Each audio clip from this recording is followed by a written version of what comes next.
Okay students, today divisible rules. మనం ఈరోజు divisible rules గురించి చెప్పుకుందాం. ఇక్కడ డివిజిబుల్ రూల్స్లో what is the use of divisible rules? ఈ డివిజిబుల్ రూల్స్ యొక్క ఉపయోగం ఏంటంటే, మనం ఏదైనా ఒక ఇచ్చిన సమ్ని సాధారణంగా డివిజన్ చేస్తాం. ఫర్ ఎగ్జాంపుల్, మొట్టమొదటిగా డివిజిబుల్ బై 2 రూల్ గురించి నేర్చుకుందాం. సాధారణంగా 7056338 ఈజ్ డివైడ్ బై 2. దీన్ని 2 చే భాగించమంటే మనం ఏం చేస్తాం? 2తో డివిజన్ చేస్తాం. రిమైండర్ 0 వస్తే ఇట్ ఈస్ డివిజిబుల్ బై 2. ఒకవేళ రిమైండర్ కానీ 0 రాకపోతే it does not divisible by 2 రాస్తాం. కానీ మనం ఇక్కడ ఈ డివిజిబుల్ రూల్ యూజ్ చేయడం వల్ల మనకు వచ్చే ఉపయోగం ఏంటంటే, దీన్ని డివిజన్ చేయాల్సిన అవసరం లేదు. సింపుల్గా ముందు డివిజిబుల్ బై 2 రూల్ యొక్క రూల్ ఏంటో తెలుసుకుందాం. Ones place is even number.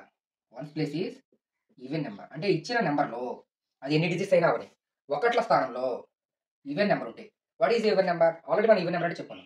0 కానీ 2 కానీ 4 కానీ 6 కానీ 8 కానీ వీటిలో ఏమన్నా కూడా వాటిని ఈవెన్ నెంబర్స్ అంటారు. మన క్వశ్చన్ ఏంటంటే 63408 ఇట్ ఈస్ డివిజిబుల్ బై 2 అన్నాడు. ఇక్కడ ఒకట్ల స్థానంలో వన్స్ ప్లేస్ ఏముంది? 8 ఉంది. 8 is a even number. Once ప్లేస్లో కానీ ఈవెన్ నెంబర్ ఉంటే మీరు ఏమి డివిజన్ చేయకుండానే it is divisible by 2. It is divisible by 2 అని డైరెక్ట్గా మనం ఆన్సర్ అయ్యచ్చు. అదేవిధంగా అనదర్ ఎగ్జాంపుల్ తీసుకుంటే 68701 ఈజ్ డివైడ్ బై 2. ఇక్కడ వన్స్ ప్లేస్ ఏముంది? 1 ఉంది. 1 is a not even number. 1 అనేది ఆడ్ నెంబర్. మరి మన రూల్లో odd number does not divisible by 2. Only even number ఉంటే మాత్రమే డివిజిబుల్ అవుతుంది. So it is not divisible by 2. It is not divisible by 2. ఈ విధంగా మనం 2 యొక్క డివిజిబుల్ రూల్ తెలుసుకుంటాం. ఓకే, ఒకటి ఇక్కడ వన్స్ ప్లేస్ ఈవెన్ నెంబర్ ఉంటుంది. ఈవెన్ నెంబర్ అంటే 0, 2, 4, 6, 8లో ఏదున్నా సరే 0, 2, 4, 6, 8 వీటిలో ఏదున్నా సరే ఇట్ ఈస్ డివిజిబుల్ బై 2. ఇది కాకుండా any odd number it does not divisible by 2. That is a divisible rule by 2. Next divisible by 3 rule. 3 కూడా అంతే. మనం ఏదైనా ఒక సమ్ ఇస్తే దాన్ని డివిజన్ చేసి రిమైండర్ 0 వస్తేనే మనం ఇట్ ఈస్ డివిజిబుల్ బై 3 అంటాం. కానీ డివిజిబుల్ రూల్ ఉపయోగించి మనం 3 యొక్క డివిజిబుల్ రూల్ని ఈజీగా చేయొచ్చు. Division some of all digits. Some of all digits అంటే ఇచ్చిన నెంబర్ యొక్క మొత్తం digits is divisible by 3. Is divisible by 3. ఏదైనా ఒక ఎగ్జాంపుల్ తీసుకుంటే 687354 ఇది 3తో డివిజిబుల్ అవుతుందా లేదా తెలియాలి అంటే just simple 6 plus 8 plus 7 plus 3 plus 5 plus 4. 6 plus 8 14. 14 7 add చేస్తే 21. 21 ప్లస్ 3 24. 24 5 యాడ్ చేస్తే 29. 29 plus 4 33. Again you put on plus 3 plus 3 equal to 6. మరి ఈ 6 అనేది 3లో డివిజిబుల్ అవుతుందా అవుదా? ఖచ్చితంగా డివిజిబుల్ అవుతుంది. It is divisible. It is multiple of 6. అంటే ఈ 3 యొక్క మల్టిపుల్స్లో 6 కూడా ఉంది కాబట్టి గుణిజాల్లో ఖచ్చితంగా 3 2 6 డివిజిబుల్ అవుతుంది కాబట్టి it is divisible by 3.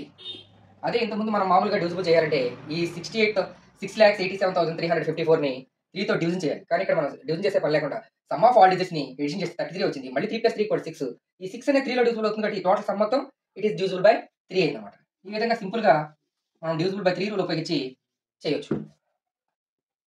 Another example 7352. 7 plus 3 plus 5 plus 2. 7 plus 3 10. 10 5 కలిపితే 15. 15 2 కలిపితే 70.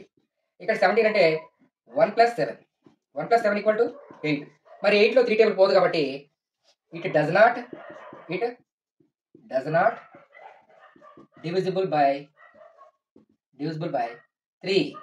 ఖచ్చితంగా ఇది 3 చే భాగించబడదు. ఎందుకంటే ఇక్కడ సమ్ ఆఫ్ డిజిట్స్ కూడినప్పుడు మనకి 8 వచ్చింది. 8 అనేది 3 టేబుల్లో పోదు, మల్టిపుల్ అవ్వదు కాబట్టి ఖచ్చితంగా ఇది డివిజిబుల్ కాదు. సో ఈ విధంగా మనం ఎన్ని డిజిట్స్ అయినా ఇవ్వండి, వాటి యొక్క సమ్ ఆఫ్ డిజిట్స్ మనం ఎడిషన్ చేసినప్పుడు అది ఖచ్చితంగా 3 యొక్క మల్టిపుల్ అయి ఉంటే ఇట్ ఈస్ డివిజిబుల్ బై 3. కాకపోతే it does not divisible by 3. ఈ విధంగా మనం 2 యొక్క డివిజిబుల్ రూల్ నేర్చుకున్నాం, 3 యొక్క డివిజిబుల్ రూల్ నేర్చుకున్నాం. Next divisible by 4 rule. Divisible by 4 rule.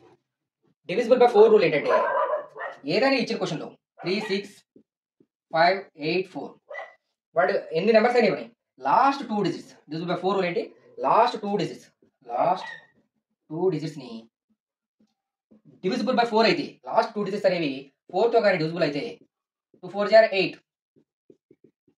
1 4 jar 4, reminder 0 వచ్చింది. సో మనం లెక్క అంతా చేయవలసిన వాడు ఎన్ని డిజిట్స్ 5 డిజిట్స్ ఇచ్చాడు, 10 డిజిట్స్ ఉన్నాయి, చివరి 2 నెంబర్స్ని 2 డిజిట్స్ని 1 ప్లేస్ అండ్ 10 ప్లేస్ని 4తో డివిజిబుల్ చేస్తే మనకు కానీ రిమైండర్ 0 వస్తే డైరెక్ట్గా ఇట్ ఈస్ డివిజిబుల్ బై 4. ఒకవేళ రిమైండర్ 0 కానీ రాకపోతే it does not divisible by 4. అలా మనం ఎనదర్ ఎగ్జాంపుల్ తీసుకుంటే another ఎగ్జాంపుల్లో 6 7 8 3 4 0 5 1. Last 2 digits is 51. 51 divided by 4. 1 4 ja 4. 5 నుంచి 4 తీస్తే 1. You put on again 1. 2 4 ja 8. 3 4 ja 12 ఎక్కువైపోతుంది కదా 2 4 ja. ఇక్కడ రిమైండర్ ఎంత మిగిలింది? 3 మిగిలింది. మనం ఏమన్నాం, లాస్ట్ 2 digits డివిజన్ చేసినప్పుడు రిమైండర్ ఖచ్చితంగా ఏం రావాలి? 0 రావాలి. 0 వస్తేనే ఇట్ ఈస్ డివిజిబుల్ బై 4. ఇక్కడ రాలేదు కాబట్టి it does not divisible by 4. So ఈ విధంగా మనం ఒక డివిజిబుల్ అయ్యే ఎగ్జాంపుల్ తీసుకున్నాం, ఒక అన్డివిజిబుల్ ఎగ్జాంపుల్ తీసుకున్నాం. Third example 6 7 8 5 1 0 0. ఇప్పుడు వరకు మనం ఏమన్నా లాస్ట్ 2 డిజిట్స్ ఖచ్చితంగా డివిజిబుల్ బై 4 అవ్వాలి. కానీ ఇక్కడ ఇంకొక ఫార్ములా ఏంటంటే లాస్ట్ 2 డిజిట్స్ అనేవి 0 అయినా సరే, చివరి 2 అంకెలు 0లు ఇచ్చినా సరే మనం ఎటువంటి లెక్క చేయకుండా it is divisible by 4. It is divisible by 4. ఎందుకంటే 4 యొక్క డివిజిబుల్ రూల్లో లాస్ట్ 2 డిజిట్స్ అయితే డివిజిబుల్ బై 4 ఖచ్చితంగా డివిజిబుల్ బై 4 అన్నా అవ్వాలి, లేదా జీరోస్ అన్నా అయి ఉండాలి. జీరోస్ అయినా కూడా మనం ఈ లెక్కని చేయకుండా డైరెక్ట్గా ఇట్ ఈస్ డివిజిబుల్ బై 4 అని రాయొచ్చు అనమాట. సో ఈ విధంగా డివిజిబుల్ బై 4 రూల్ని మనం తెలుసుకోవచ్చు అనమాట. Next another example divisible by 5. Divisible by 5. మరి డివిజిబుల్ బై 5 రూల్ ఏంటంటే వన్స్ ప్లేస్ ఈజ్ అంటే ఒకట్ల స్థానంలోని సంఖ్య ఖచ్చితంగా 0 or 5. 0 or 5. వన్స్ ప్లేస్లో ఎన్ని డిజిట్స్ అనేవి ఉన్నాయి, వన్స్ ప్లేస్లో ఉండే నెంబర్ ఖచ్చితంగా ఏమై ఉండాలి? 7 6 5 0 7 1 0. ఇక్కడ వన్స్ ప్లేస్లో ఉంది 0. So it is divisible by 5. అందర్ ఎగ్జాంపుల్ 3 4 6 7 8 5. ఇక్కడ వన్స్ ప్లేస్లో ఉంది 5 ఉంది. సో ఇవి రెండు కూడా ఇట్ ఈస్ డివిజిబుల్ బై 5. 5తో డివిజిబుల్ అవుతాయి. అలా కాకుండా ఇక్కడ వన్స్ ప్లేస్లో 7 6 5 0 7 1. వన్స్ ప్లేస్లో 0 లేదు 5 లేదు, ఇక్కడ కూడా 0 లేదు 5 లేదు. సో ఇటువంటి సందర్భంలో ఖచ్చితంగా it is not divisible by 5. ఎందుకంటే 5తో డివిజిబుల్ అవ్వాలంటే 5 యొక్క డివిజిబుల్ రూల్ ఏంటంటే అయితే దాంట్లో డివిజిబుల్ అవ్వాలి, లేదంటే